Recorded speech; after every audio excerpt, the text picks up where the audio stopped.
Assalamualaikum warahmatullahi wabarakatuh. Selamat pagi, solih-solihah sekalian. Berjumpa lagi bersama Ustazah Friska. Kali ini kita akan belajar bersama-sama tematik. Nah, sekarang kita masuk ke subtema 2 tentang hidup rukun di tempat bermain. Pembelajaran 1. Nah, Ustazah punya gambar nih. Kali ini gambar tentang apa ya? Udin sama teman-temannya itu lagi bermain. Ada yang bermain layangan, ada yang bermain sonda, ada yang bermain ayunan, sepak bola. Nah, kali ini Udin mempunyai banyak teman. Ada Edo, Lani, Made, dan banyak lagi. Udin sering bermain bersama teman-temannya. Mereka bermain setelah pulang sekolah atau pada hari libur. Udin dan teman-teman bermain dengan rukun. Nah, gimana dengan Soli-Soliha? Kalau bermain, rukun gak? Harus yang rukun ya. Nah, Soli-Soliha, kali ini Ustazah juga punya gambar nih. Nah, dari kelima gambar di sini, mana yang menunjukkan perilaku rukun? Yang mana? Coba kita centang bersama-sama. Nah, itu ada Edo lagi bermain kelereng sama teman-temannya. Mereka bermain dengan rukun. Oke. Selanjutnya, apakah gambar anak yang bermain sepak bola itu rukun? Ya, mereka juga bermain dengan rukun. Kita centang. Selanjutnya, apakah Lani dan Made bermain ayunan dengan rukun?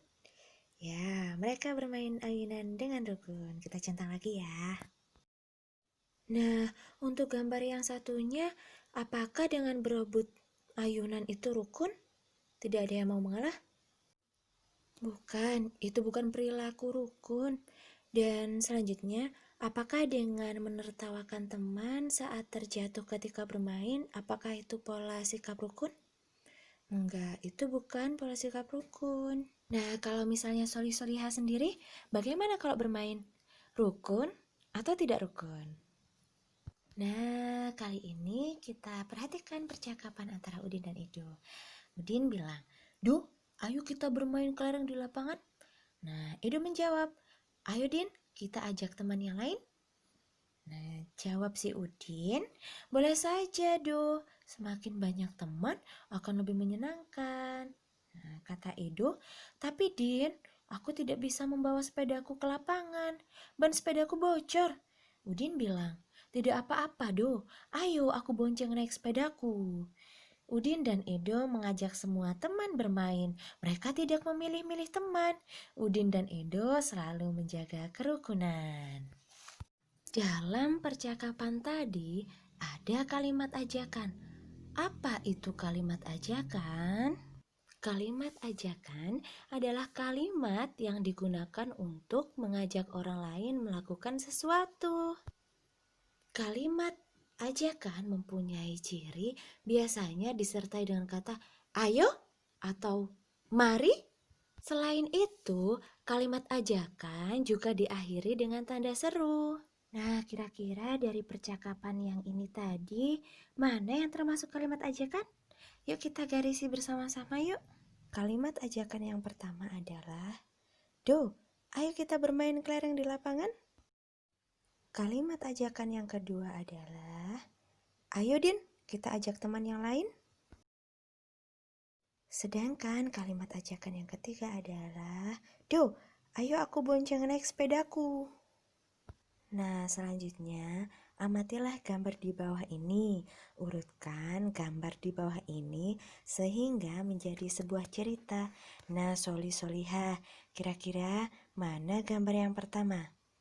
Nah, gambar yang pertama adalah, "Made, ayo kita bermain kelereng di lapangan." Made menjawab, "Ayo Din, aku mengambil kelerengku terlebih dahulu." Selanjutnya, gambar mana yang nomor 2? Ya benar, yang tengah, karena mereka sedang bermain kelereng. Nah, yang terakhir pasti gambar yang atas. Bagaimana percakapan mereka? Setelah bermain, mari kita rapikan tempatnya untuk menjaga kebersihan. Nah, untuk menirukan gerakan bermain, Solihah bisa minta tolong ayah dan bunda yang mendampingi ya untuk mempraktekkan gerakan bermain. Gerakannya bisa dilihat di buku ya, Solihah.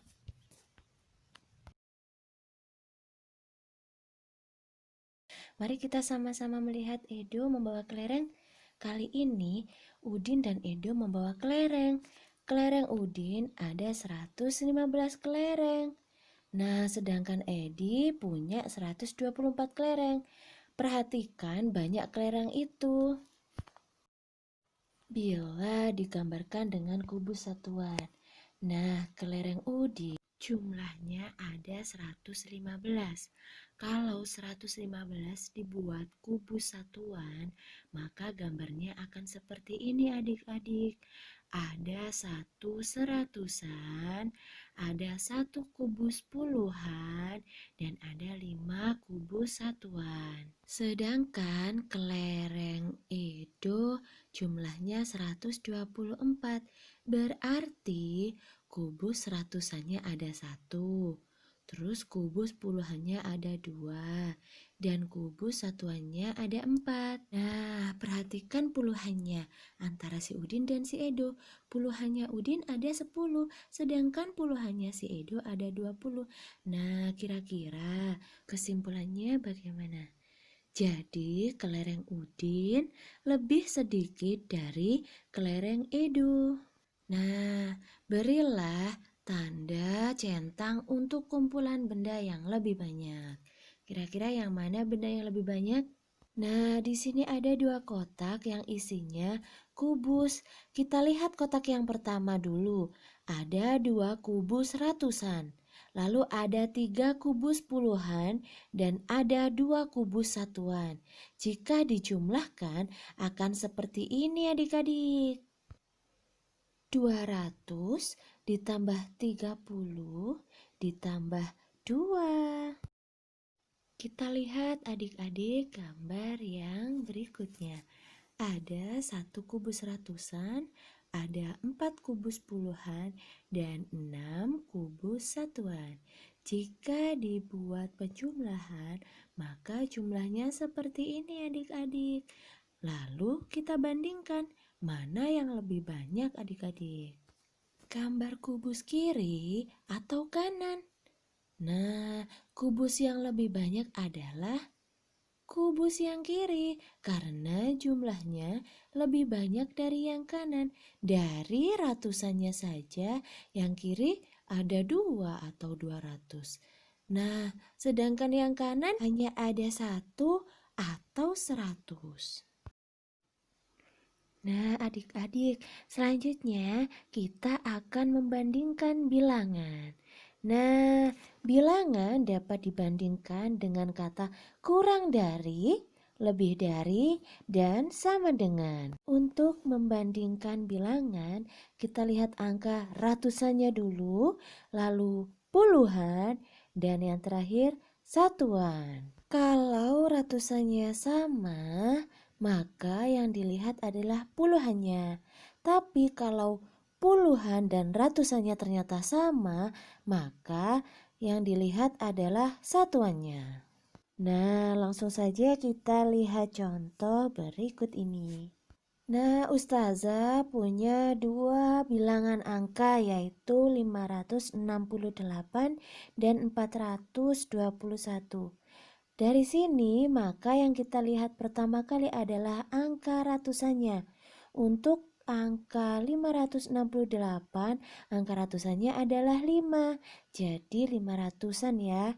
Nah, kalau yang selanjutnya adalah angka 421. Nah, angka ratusannya adalah angka 4.